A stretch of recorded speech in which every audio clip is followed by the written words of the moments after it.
Sigamos entonces con el ejercicio 11. Entonces el enunciado dice: la distancia recorrida D en un pedalazo de una bicicleta está dada por D igual a P por R. D igual a P por R, donde R es el número de dientes del plato sobre el número de dientes del piñón. Número de dientes del plato sobre el número de dientes del piñón. Esto se llama la relación y P es el perímetro de la rueda. Suponga que una bicicleta tiene ruedas de 26 pulgadas de diámetro, 4 piñones de 11, 15, 19 y 32 dientes respectivamente, y en la parte delantera platos de 22, 32 y 44 dientes. ¿Cuáles son el dominio y el rango de la función D igual a f de R? Entonces P es el perímetro. Entonces, P es el perímetro y nos dijeron que el radio son 26 pulgadas. Perdón, no es el radio, es el diámetro. O sea que 2 veces el radio son 26 pulgadas. Entonces queremos primero hallar la función D igual a f de R, ¿cierto? O sea, en términos del radio. No, términos de la relación que nos dan. Entonces el perímetro es 2πr, o sea, o 2r por pi. O sea, 2r es 26, pi, r. Entonces primero esta sería nuestra función. Ahora, ¿cuál es el dominio de la función? Pues el dominio de la función son todos los posibles valores que pueda tener esta r de acá, que entonces serían todas las combinaciones de los valores para número de dientes de plato y los valores número de dientes piñón. O sea, el dominio de la función f, entonces listándolos, serían el primero 22 sobre 11, que es 2, luego 22 sobre 15, 22 sobre 19, 22 sobre 32, que es 11 sobre 16, y así 32 sobre 11, 32 sobre 15, 32 sobre 19, 32 sobre 32, que es 1, 44 sobre 11, que es 4, 44 sobre 15, 44 sobre 19, 44 sobre 32, que es 11 octavos. Ese sería el dominio, ¿cierto? Son pues como valores explícitos. Esto es lo que se llama una función discreta. Y para el rango pues simplemente sería meter estos valores a la función. Entonces ustedes pueden verificar. Metiendo estos valores acá nos va a dar 52pi cuando metemos 2, 572pi sobre 15, 572pi sobre 19, 143pi sobre 8, 832pi sobre 11, 832pi sobre 15, 832pi sobre 19, 826 pi, 104 pi, 1144 pi sobre 15, 1144 pi sobre 19 y 143 pi sobre 4. Listo, eso concluye el ejercicio 11. Pasemos al ejercicio 12.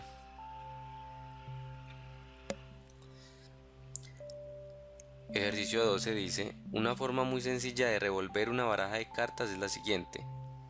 1. Se parte la baraja por el medio 2 se ponen las cartas partes lado a lado, 3 se intercalan las cartas.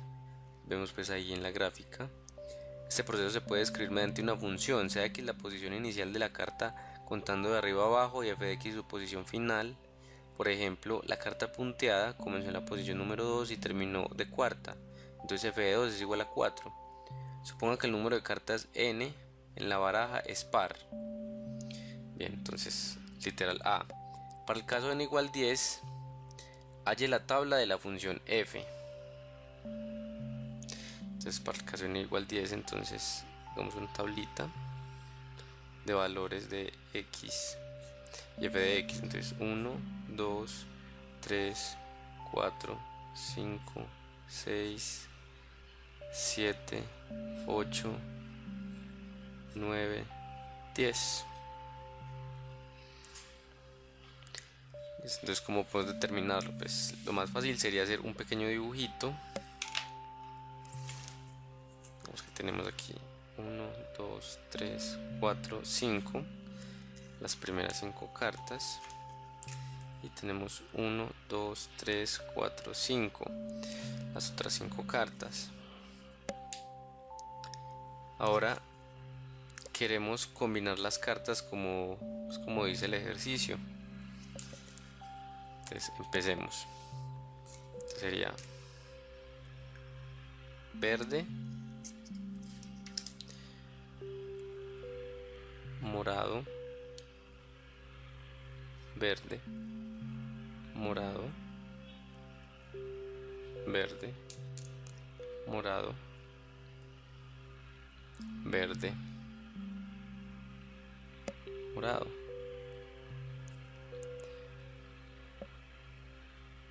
verde, morado. Listo, entonces vamos a ver dónde terminó la primera. La primera terminó aquí de segundo. Esta terminó aquí.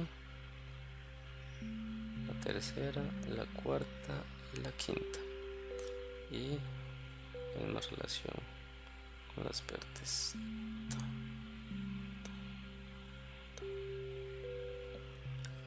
Listo, entonces empecemos a ver.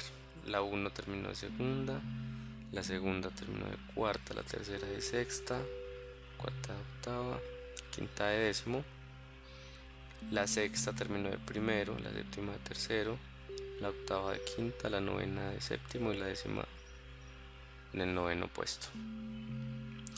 Bien, entonces esta fue la tabla para f. Literal B dice: halle la tabla de la función g que describe revolver 2 veces.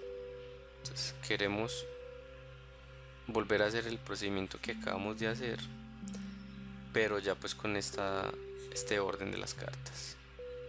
1, 2, 3, 4, 5, 6, 7, 8, 9, 10. Listo. Bien, entonces volvemos a hacer lo mismo. Digamos esta vez, entonces la verde de acá, esto primero va a pasar a ser la segunda, la morada pasa a ser la cuarta, la verde pasa a ser la sexta, la morada la octava y la verde la décima. Listo. Y las 5 de abajo, 1, 2, 3, 4, 5, la morada de acá pasa a ser la primera, la verde pasa a ser la tercera,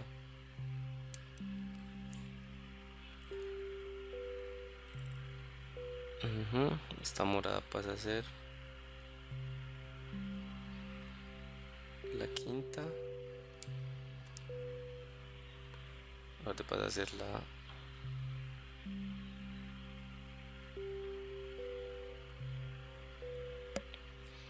vamos a unir esto acá.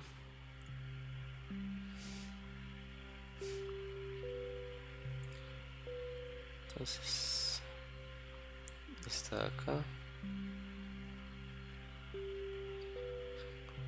la que pasa a ser la primera, ser la segunda, esta acá pasa a ser la tercera, esta es la cuarta, esta pasa a ser la quinta,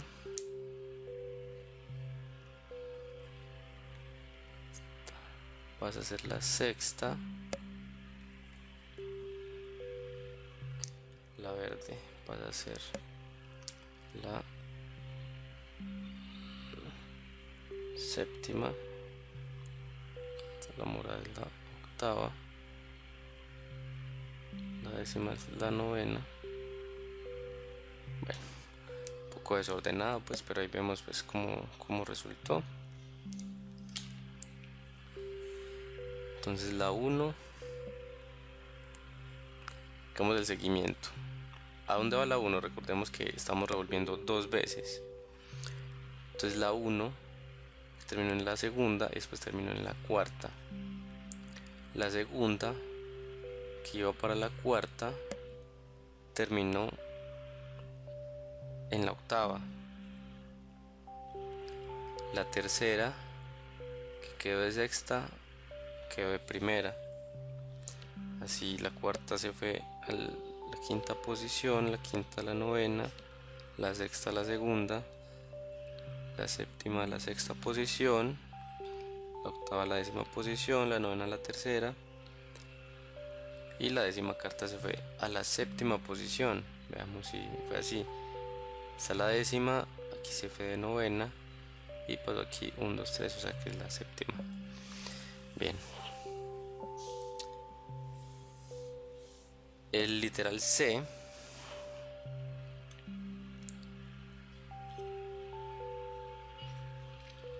a ver qué dice.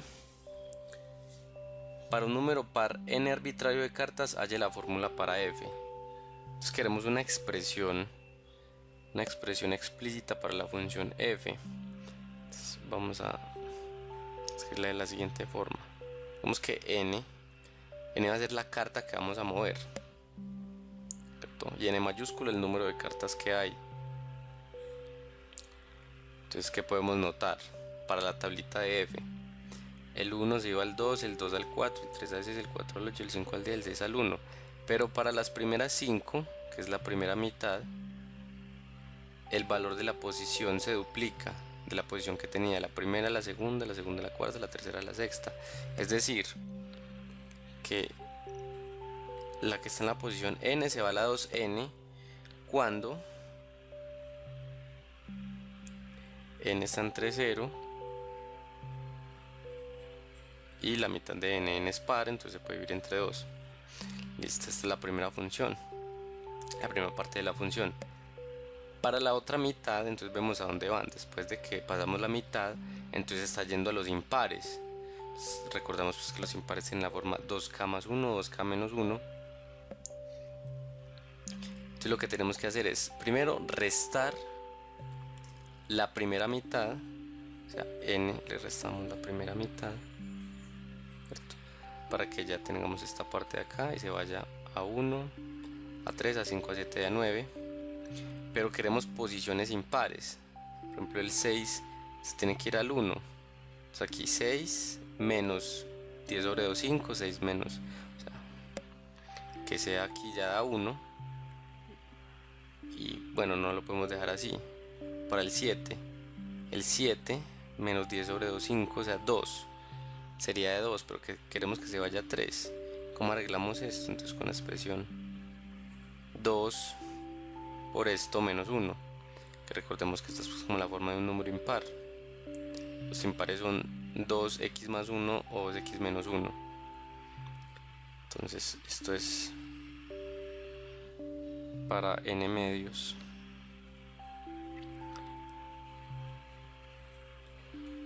Para n mayor que n medios, hasta n. Esta es la función que estamos buscando. Sigamos con el ejercicio 13. El ejercicio 13 dice: las empresas públicas cobran mensualmente por el servicio de acueducto de la siguiente manera: un costo fijo más el precio por metro cúbico multiplicado por el consumo de agua en el mes. El mes pasado una casa que consumió 2 metros cúbicos de agua le llegó una cuenta por 40.000 pesos. Y a un restaurante vecino que consumió 7 metros cúbicos le cobraron 100.000 pesos. Halle la fórmula para calcular el valor de la cuenta mensual. Entonces, para la primera parte, la cuenta, digamos la función de cobro por metro cúbico está dado por un costo fijo, digamos un precio inicial, P sub 0, más el precio por metro cúbico, digamos, se consumen X metros cúbicos y cada uno vale M. Listo, entonces queremos como encontrar los valores de P0 y M en esta función. Entonces con las hipótesis que tenemos, dice, el mes pasado a una casa que consumió 2 metros cúbicos de agua le llegó una cuenta por 40.000. Es decir, para la casa que consumió 2 le llegó 40.000 y para el restaurante que consumió 7 le llegó 100.000. Pero esto por un lado, esto es P0 más 2M, que tenemos aquí arriba, y esto es P0 más 7M. Entonces aquí tenemos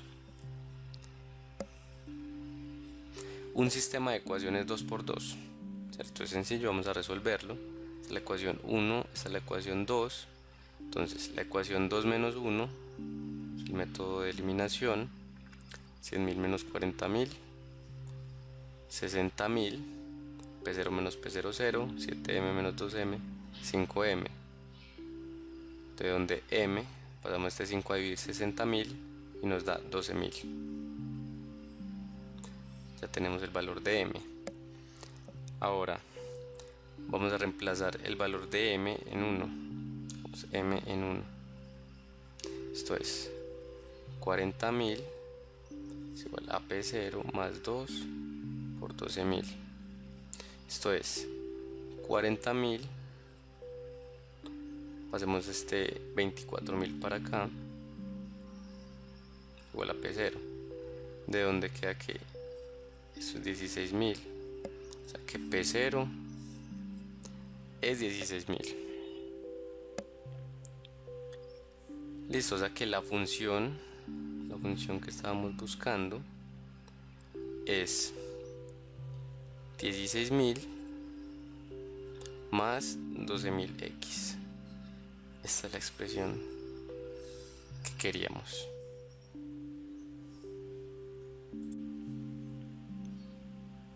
Sigamos con el ejercicio 14. Entonces dice, la figura muestra la parte de la gráfica a la derecha del eje vertical de una función impar. Complete la gráfica y hay una fórmula por tramos para f.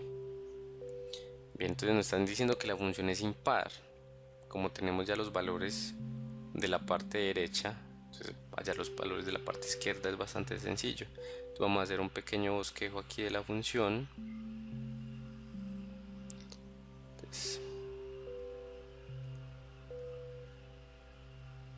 este es 1, este es 2.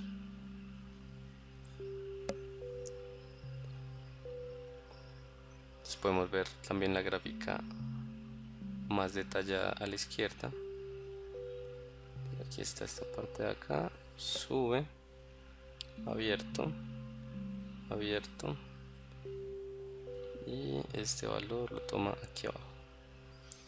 Listo, entonces como la función es impar, vemos aquí está el 1, en el 1 es menos 1, o sea que en el menos 1 va a ser 1. Listo, para todos los valores. Para el 2 es menos 1 también.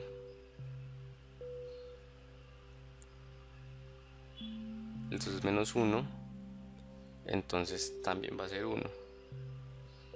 ¿Cierto? Para los valores que se aproximan acá estaría así, y esta sería pues como más o menos la idea de la gráfica. La podemos ver más claramente a la izquierda. ¿Qué sigue? Hay una fórmula por tramos para f. Entonces la fórmula por tramos para f de x pues de la siguiente forma. Entonces primero la parte de la derecha. Aquí vemos que esto es con los punticos que tenemos acá, 0, 0 y 1 menos 1. Aquí podemos ver que esta es la pendiente, es menos 1 y el intersecto es 0. Entonces esto es para x entre 0 y 1. Esa es la primera parte. La segunda parte, entonces tenemos dos punticos acá, vamos a coger 1 y menos 1, y el segundo sería 2, 2, 2. Este punto no pertenece a esta rectica de acá, pero lo podemos utilizar pues como para hallar la expresión de la recta, y después lo restringimos en la parte de acá para que quede pues como queremos, que es entre 1 y 2. Aquí excluimos al 2. Entonces utilizando pues la fórmula de la recta, utilizando dos puntos, recordemos que es y menos y0 es igual a y1 menos y0, x1 menos x0, x menos y0 aquí x0. Esta es la fórmula de una recta utilizando dos puntos. Entonces, reemplazando pues aquí los valores de 1 menos 1, 2 y 2, tenemos que la ecuación de la recta es 3x menos 4. Listo. Para x igual 2, pues vemos que es un puntico, es menos 1, nada más.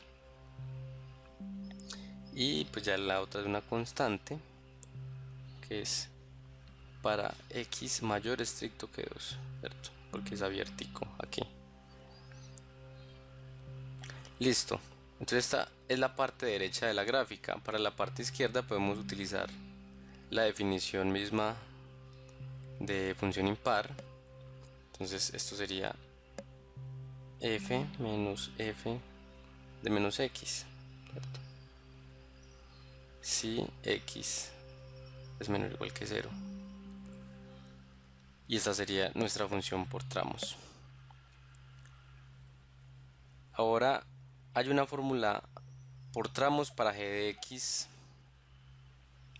G de x igual al valor absoluto de f de x. Listo, entonces, ¿cómo sería esta función? Entonces tenemos que notar pues varias cositas acá. Recordemos que el valor absoluto, ¿cierto? Una función con valor absoluto no permite valores negativos, la gráfica tiene todo positivo. Entonces lo único que tendríamos que hacer sería pasar todos los punticos aquí en la gráfica, todos los que sean negativos, y los pasamos a positivos. Vamos a resaltarlo aquí con otro color. Estos de aquí son negativos, pasan para acá arriba. Estos ya son positivos, quedan acá. Este está aquí, abajo pasa para acá. Estos ya son positivos. Estos ya son positivos, están acá. Esta parte aquí negativa pasa para acá arriba. Y esta parte aquí negativa pasa para acá. Entonces la gráfica de G sería la anaranjada. La podemos ver detallada a la izquierda. Entonces queremos levantar cada una de esas partecitas de ahí. Hagámoslo otra vez con la parte derecha. Levantamos la primera parte de acá, que es lo que hicimos. Entonces fue básicamente multiplicar por menos 1. Esto pasamos de menos x a x.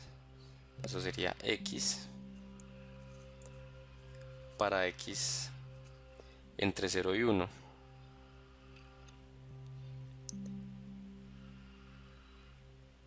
Ahora, estos valores de aquí, pues también los multiplicamos por menos 1. Es 4 menos 3x pero ¿para qué valores? Entonces tenemos que hallar quién es este puntico de aquí, ¿cierto? Entonces, para esta recta de acá, ¿cuándo esto vale 0? Pues esto es para cuando x es igual a 4 tercios. O sea que esto va de 1 hasta 4 tercios, ¿cierto? Cuando ponemos 4 tercios, nos da 0. La otra parte queda igual, o sea, sería 3x menos 4, desde 4 tercios hasta 2, menor estricto acá. Menos 1, entonces pasaría a ser 1 para x igual 2. Y 1, bueno, podríamos ponerlo aquí arriba, es 1 para x mayor que 2. Y también es 1 para x igual 2, o sea que esto es 1 para x mayor o igual que 2, ¿cierto? Y en la parte negativa también multiplicamos por menos 1, esto es f de menos x si x es menor que 0. Entonces esta sería la función para el valor absoluto de f de x. Ok, pasemos al ejercicio 15. El ejercicio 15 dice: cuando Usain Bolt rompió el récord de los 100 metros planos en Berlín, los primeros tiempos cronometrados a lo largo de la carrera fueron los siguientes. Vamos a anotarlo por acá. Tiempo, esto es en segundos, 1.84 y 2.86. Y distancia, esto es en metros, esto es 10 y 20. Bien, entonces sigue: suponga que la distancia recorrida x es una función lineal del tiempo t. ¿Qué puede decir del tiempo de reacción de Bolt? Es decir, ¿cuánto tiempo tardó Bolt en comenzar a correr? Si él hubiera seguido a la misma velocidad, ¿cuánto habría sido su tiempo total de carrera? Entonces aquí tenemos que entender pues varias cosas. Primero vamos a hacer una grafiquita, o tratar de hacer una grafiquita de la situación.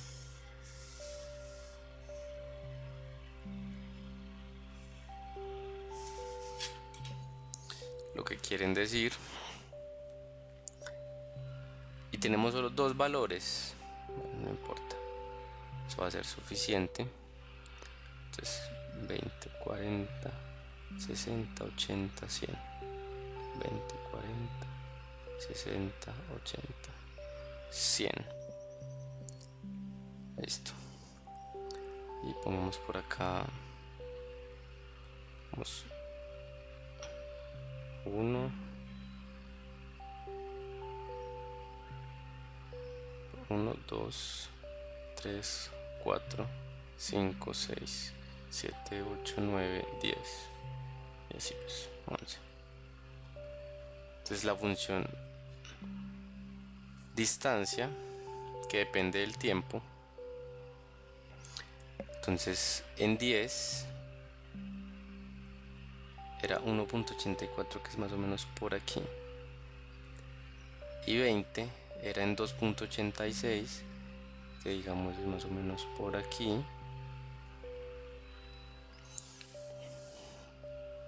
Listo, pero ¿esto de qué nos sirve? Tenemos apenas dos punticos de toda la función. Pues no hay problema. En la hipótesis nos dicen que la función es lineal. Entonces, ¿qué es? Con estos dos punticos es suficiente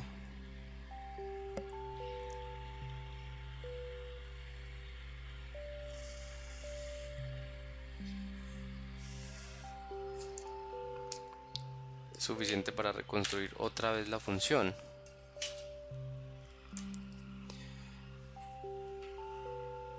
Y aquí notamos una cosita. Este puntico de aquí, donde vale 0, es el puntico que queremos hallar. ¿Por qué? Porque dice: ¿cuánto tiempo tardó Bolt en comenzar a correr? Pues bien, nosotros vemos que la gráfica no parte desde 0, así que la velocidad no empieza a cambiar cuando el tiempo es igual a 0. Perdón, la distancia no empieza a cambiar. Quiere decir que aquí, digamos, está quieto, ¿cierto? Que es lo que pasa antes de la carrera. Entonces, ¿qué hacemos? Nuevamente utilizamos la ecuación de la recta conocidos dos puntos. Entonces, tenemos d y t, entonces sería d menos d0 es igual a d1 menos d0 sobre t1 menos t0,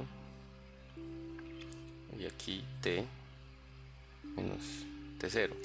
Listo. Entonces reemplazamos los valores, que serían d menos 10 igual a 20 menos 10, 2.86 menos 1.84 y t menos 1.84.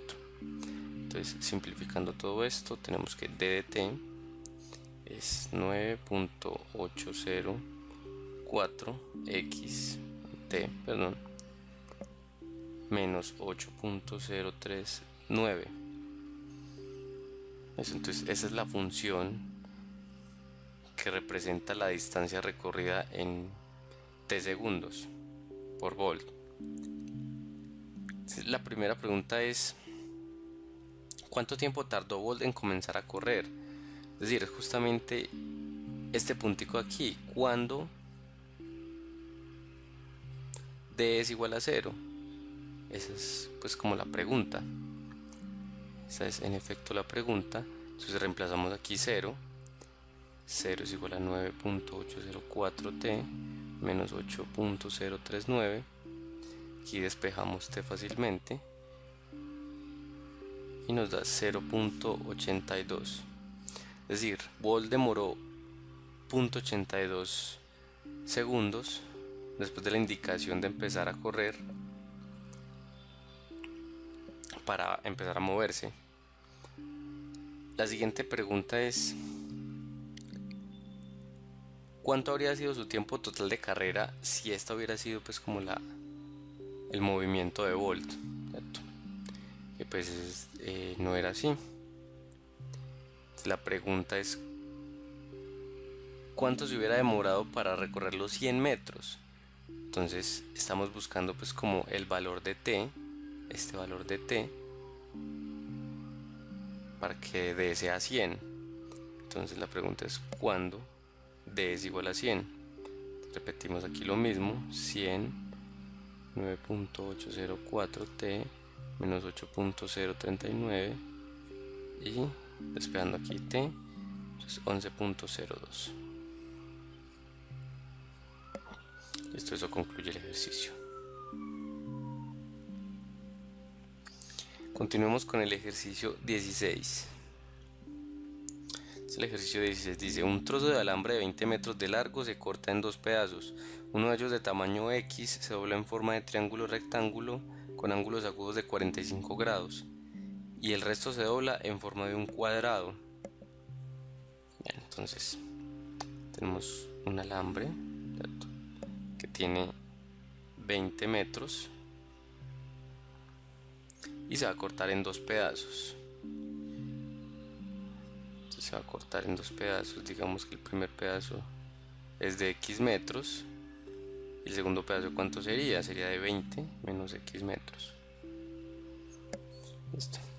Entonces el primer literal dice: hago un dibujo que exprese lo mejor posible la situación descrita. Bueno, ya tenemos los alambres y esta primera parte se dobla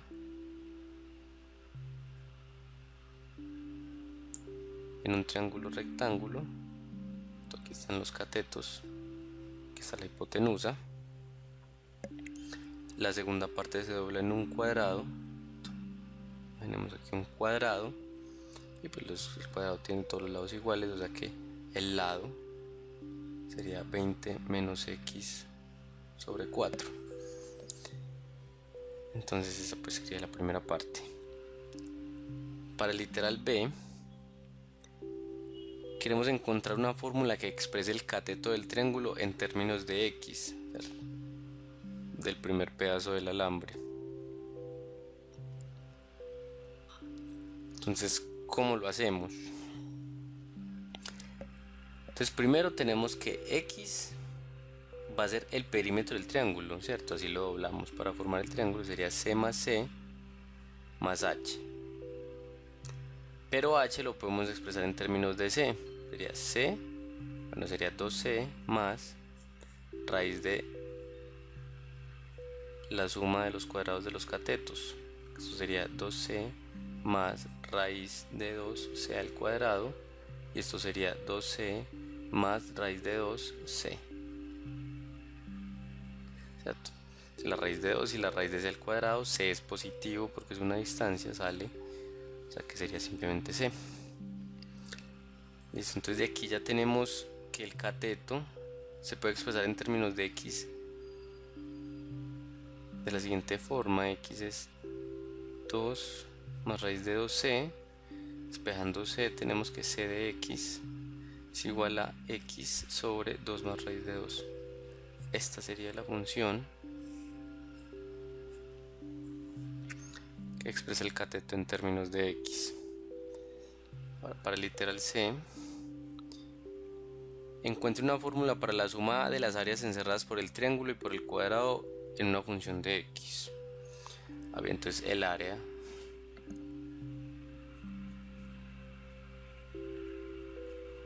del triángulo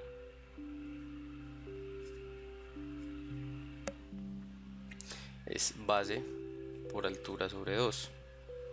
La base es un cateto, la altura también. Entonces sería simplemente esta expresión de aquí, este término de aquí, al cuadrado, y eso sobre 2, o por un medio. Y el área del cuadrado sería el lado al cuadrado, y el lado ya dijimos que era 20 menos x cuartos, o sea 20 menos x cuartos al cuadrado. Entonces el área total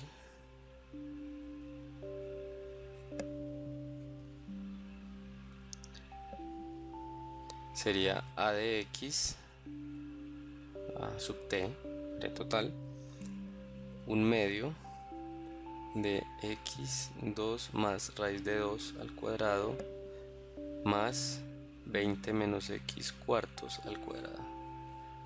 Esta sería el área encerrada pues por los dos pedazos de alambre. Y necesitamos hallar el dominio de la función. Entonces nosotros, ¿qué necesitamos para que la función esté bien definida? Entonces, la función parece no tener ninguna restricción en sí.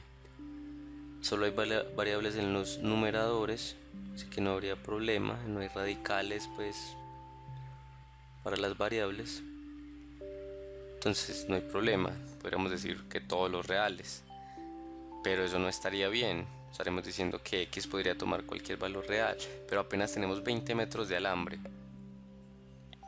Entonces x tiene que satisfacer ciertas condiciones.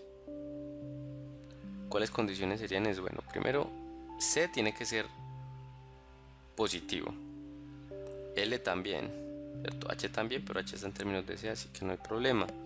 O sea que necesitamos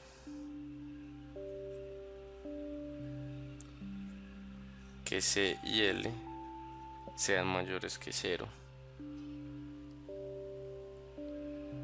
Esa sería la restricción. Entonces, C es mayor que 0 si, entonces vemos por acá, si X es mayor que 0. Y L es mayor que 0 si, vemos por acá, si 20 menos X sobre 4 es mayor que 0. O sea que 20 menos X mayor que 0, o sea que X menor que 20. O sea que el dominio de la función área sub t sería 0,20. Ese es el dominio de la función. Finalmente, el ejercicio 17 dice: en una pista de atletismo de 10 metros de ancho, la distancia de una vuelta por el carril interno es de 400 metros. Como se muestra en la figura, queremos hacer una carrera desde la salida hasta la meta, marcadas de modo que todos los atletas recorran la misma distancia. Exprese la longitud L de la línea punteada de salida como función de la distancia X del atleta al carril interno. Entonces tenemos esta situación. Tenemos aquí la pista. Menos este gráfico nos va a servir.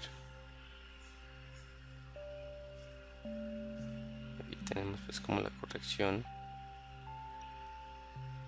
Entonces digamos que aquí está el carril interno y otro corredor está por acá.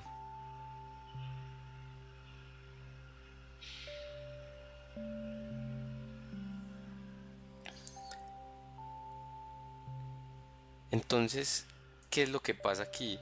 Nosotros necesitamos que, si este es el corredor, bueno, el atleta A1 y este es el atleta A2, ¿cierto?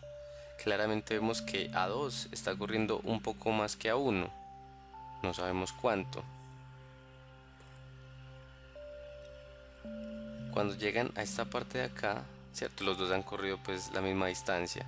Esta parte es recta, no hay problema. El problema es cuando estamos en la parte curva. Entonces digamos que, suponiendo pues que esto es media circunferencia, el carril interno tiene un radio R y el carril más grande, más largo, tiene radio R mayúscula. Entonces aquí hay una diferencia pues que se nota, que es bastante obvia. Entonces nosotros queremos hacer que A2 corra tanto como A1. Entonces primero la distancia recorrida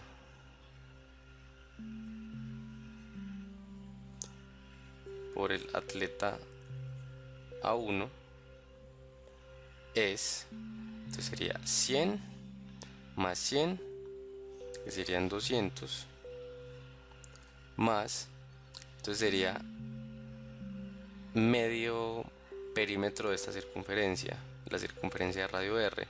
O sea, no sería 2πr, sino que sería solo πr. Entonces esto sería 400, según las hipótesis. Por otro lado, la distancia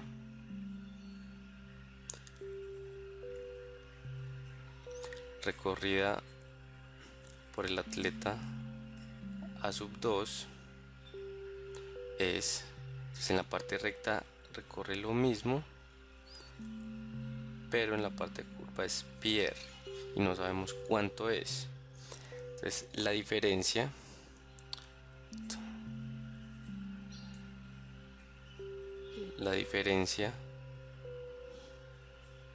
de lo que corre A2 respecto a A1 es πr más 200 menos πr minúscula más 200, y simplificando eso sería πr menos πr, y esto es igual a pi r menos r. Entonces, esta es la diferencia. Entonces aquí notamos otra cosa, que este pedacito de acá, ¿cierto?, es recto, o sea que esto sería r menos r. ¿Y qué sería esto ahí? Esto sería justamente x, que es la distancia entre ambos corredores. Es decir, que acá nosotros tenemos que esto es pi x. Es decir, que la longitud L de la línea punteada como función de la distancia x sería L de x igual a pi x. Y esto concluye el ejercicio. Bien, hemos concluido con el taller número 1. Muchas gracias. Bueno, con esto hemos llegado al final de esta clase y los invito para que continúen viendo este curso virtual de cálculo diferencial. Muchas gracias por su atención.